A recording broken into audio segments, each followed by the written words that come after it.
بسم اللہ الرحمن الرحیم۔ ناظرین کرام، اگر شوہر جو ہے وہ اپنی بیوی کو اس کے میکے کے جو خامیاں ہیں وہ بتائے کہ تمہارے گھر والے جو ہیں ان کی حرکتیں یہ ہیں، وہ فلاں اس طرح کام کرتے ہیں، وہ فلاں حرکت ان کی یہ ہے، تو کیا بیوی جو ہیں وہ اپنے گھر والوں کی یہ حرکتیں جو اس کو شوہر بتا رہا ہے اس نیت کے ساتھ وہ ان کو بتا سکتی ہیں کہ تاکہ وہ ان حرکات سے جو ہیں وہ باز آ جائیں، یعنی وہ ان طرح کی حرکات کو چھوڑ دیں تاکہ شوہر کے سامنے اس کو بھی شرمندگی کا سامنا نہ کرنا پڑے؟ تو آیا کیا اس صورت میں اگر وہ بتاتی ہے تو یہ غیبت میں تو نہیں آئے گا؟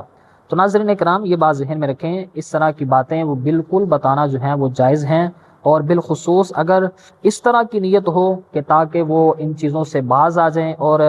روزانہ جو ہے وہ شوہر کے سامنے اس عورت کو بھی اس طرح شرمندگی کا سامنا نہ کرنا پڑے، تو یہ بالکل بھی غیبت میں نہیں آتا۔ اس میں یہ ہوتا ہے کہ بعض دفعہ اس میں سمجھانے کا طریقہ بھی ایسا ہونا چاہیے کہ وہ گھر والے بھی یہ محسوس نہ کریں کہ شاید اس کے شوہر نے اس کو کہا ہے تو یہ اس لیے ہم سے کہہ رہی ہے۔ ہاں، اس طرح کے کوئی جملے استعمال کر لے کہ میرے جو سسرال والے ہیں یا جو میرے